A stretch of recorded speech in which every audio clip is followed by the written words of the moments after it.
Model activity task আমাদের পরিবেশ পঞ্চম শ্রেণী। তো আজকে আমার চ্যানেলের বন্ধুদিকে এবং আমার প্রিয় ছাত্রছাত্রীদেরকে আজকে আমি উপহার দিতে চলেছি মডেল অ্যাক্টিভিটি টাস্ক পঞ্চম শ্রেণীর আমাদের পরিবেশ বিষয়ের কিছু প্রশ্নের উত্তরগুলো আমি একদম পুঙ্খানুপুঙ্খভাবে আলোচনা করে দেব। তো তোমরা বাড়িতে অলরেডি আমি আগে অনেক ভিডিও বলে দিয়েছি, সেখানে অনেক ভিডিওতে আলোচনা করে দিয়েছি কীভাবে মডেল অ্যাক্টিভিটি টাস্ক তোমরা তৈরি করবে। A4 পেজে উত্তর লিখতে হবে। A4 পেজ অর্থাৎ জেরক্সের দোকানে যে পেজে জেরক্স করা হয় সেটাকে বলা হয় A4 পেজ। A4 পেজ এবং ফ্রন্ট পেজ এবং প্রশ্নের উত্তরের পর কোন পেজের পর কোন পেজ কীভাবে সাজাতে হবে পুরো বিস্তারিত আমি আলোচনা করে দিচ্ছি। তো আজকে বন্ধুরা আমি ক্লাস 5-এর পঞ্চম শ্রেণীর মডেল অ্যাক্টিভিটি টাস্ক নিয়ে আলোচনা করব।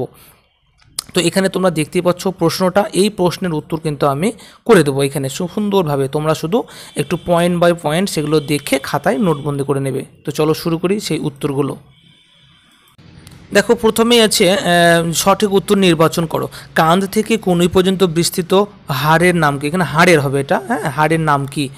সেটা হচ্ছে হিউমেরাস। হাড়ের নাম হচ্ছে হিউমেরাস, উত্তরটা হবে হিউমেরাস। তোমাদের অপশান দেওয়া আছে, সেই অপশানটা সঠিক করে নেবে এখানে। তারপরে একটি বন্য প্রাণীর উদাহরণ হলো শিয়াল। তোমাদের ওখানে 4টা অপশান দেওয়া আছে বা 3টে অপশান দেওয়া আছে, যেটা সঠিক হবে সেটা বেছে নেবে। এটা হবে শিয়াল, উত্তর হবে শেওয়ালটা। যে প্রাণীটি অমেরুদণ্ডী সেটি হলো কেঁচো। তোমরা এখানে প্রশ্নটা দেখো তাহলে আরও বুঝতে পারবে। দেখো এখানে প্রশ্নটা দেখলে বুঝতে পারবে যে কান থেকে কনুই পর্যন্ত বিস্তৃত হাড়ের নাম কি?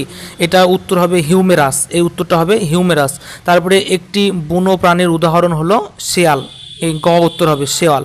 তারপরে যে প্রাণীটি অমেরুদণ্ডী প্রাণী সেটি হলো কেঁচো, এখানে কেঁচোটা উত্তর হবে, ঠিক আছে।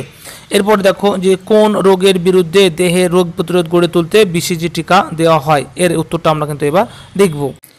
দেখো উত্তর হচ্ছে যক্ষ্মা রোগের বিরুদ্ধে দেহে প্রতিরোধ গড়ে তুলতে, রোগ প্রতিরোধ ক্ষমতা গড়ে তুলতে 0 থেকে 6 বছরের শিশুদের BCG টিকা দেওয়া হয়। নেক্সট প্রশ্ন 2-2, কোন অঙ্গের সাহায্যে রক্ত আমাদের দেহে ছড়িয়ে পড়ে? কোন অঙ্গের সাহায্যে? এখানে উত্তর দেখো ধমনীর সাহায্যে আমাদের রক্ত আমাদের সারা দেহে ছড়িয়ে পড়ে। নেক্সট হচ্ছে কোন ধরনের মাটিতে কাদা ও বালি প্রায় সমান সমান? এখানে উত্তর হবে, তোমরা এই প্রশ্নটা এক কালিতে লিখবে, হয়তো কালোতে লিখলে হয়তো বা সবুজে হয়তো বা নীলে উত্তরটা লিখলে, বা যে কোনো কালিতে একটু ভ্যারিয়েশন করে লিখবে যাতে খাতাটা সুন্দর লাগে দেখতে, সুন্দর করে মার্জিন দিয়ে লিখবে। কোন ধরনের মাটিতে কাদা ও বালি প্রায় সমান? দোআঁশ মাটিতে কাদা ও বালি প্রায় সমান, ঠিক আছে। এই ছিল 2-এর প্রশ্নগুলো। নেক্সট প্রশ্ন চলে যাই। দেখো 3-এর প্রশ্ন, একটি বা দুটি বাক্যে উত্তর দাও। এখানে বলছে যে তোমার চেনা দুটি রাসায়নিক বিক্রিয়ার উদাহরণ দাও। এখানে দেখো কার্বনযুক্ত হাইড্রোজেন মানে মিথেন গ্যাস যেটা তৈরি হয় সেটা হচ্ছে কার্বনের সঙ্গে হাইড্রোজেনের যুক্ত হয়ে, সেটাই হচ্ছে রাসায়নিক বিক্রিয়ার উদাহরণ দিচ্ছে এটা। নেক্সট আমি আবার বলছি সেটা, তো কার্বনযুক্ত হাইড্রোজেন মিলে হচ্ছে মিথেন। নেক্সট আরেকটা উদাহরণ হচ্ছে যে হাইড্রোজেন যুক্ত অক্সিজেন সমান জল, এটা আমরা জানি।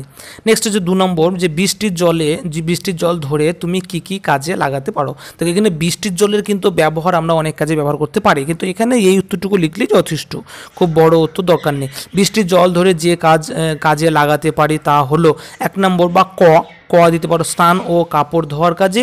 2 নম্বর হচ্ছে চাষের কাজে। এছাড়া রান্নাবান্নার কাজে বা অন্যান্য প্রয়োজনীয় সামগ্রী বা সাংসারিক কাজে বলে তোমরা আরও পয়েন্ট কিন্তু এখানে লিখলেও লিখতে পারো, কোনো সমস্যা নেই।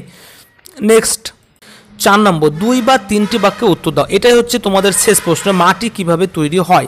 এটা একটু সুন্দর করে দেখো, এখানে আমি বলে দিয়েছি। ভূত্বকের ওপরের স্তরের অবস্থিত এবং সূক্ষ্ম শিলাখণ্ড দিয়ে গঠিত নরম ও শিথিল স্তর ভাগকে মাটি বলে। সূর্যের তাপ, বায়ুপ্রবাহ, জলস্রোত প্রভৃতি প্রাকৃতিক শক্তির দ্বারা ভূত্বকের শিলা ক্ষয়ীভূত হয়ে মাটির সৃষ্টি হয়। এটা হচ্ছে মাটির সৃষ্টির ব্যাপারটা আমি এখানে একটু লিখে দিলাম। তোমরা যদি চাও যে আবার তোমাদের বই দেখে তোমরা ভালোভাবে উত্তরটা লিখে আরেকটু বাড়িয়ে দেবা, কোনো সমস্যা নেই, বাড়াতে পারো, এইটুকু লিখলেও যথেষ্ট। A4 পেজে সুন্দর করে 2 পাতা 3 পাতা যাই লাগুন না কেন, একটু সুন্দর করে একটা প্রশ্নের উত্তর লিখলা, কিছুটা গ্যাপ দিলা, আবার একটা প্রশ্নের উত্তর লিখলে, এইভাবে সুন্দর করে তোমরা মডেল অ্যাক্টিভিটি টাস্ক তৈরি করো। ফ্রন্ট পেজে কী লিখতে হবে আমি আগের ভিডিওতে বানিয়ে দিয়েছি, তোমরা সেখান থেকে দেখে নিতে পারো। আশা করি তোমাদের কিছুটা কাজে লাগবে এই মডেল অ্যাক্টিভিটি টাস্ক। ভালো থেকো, সুস্থ থেকো, ধন্যবাদ।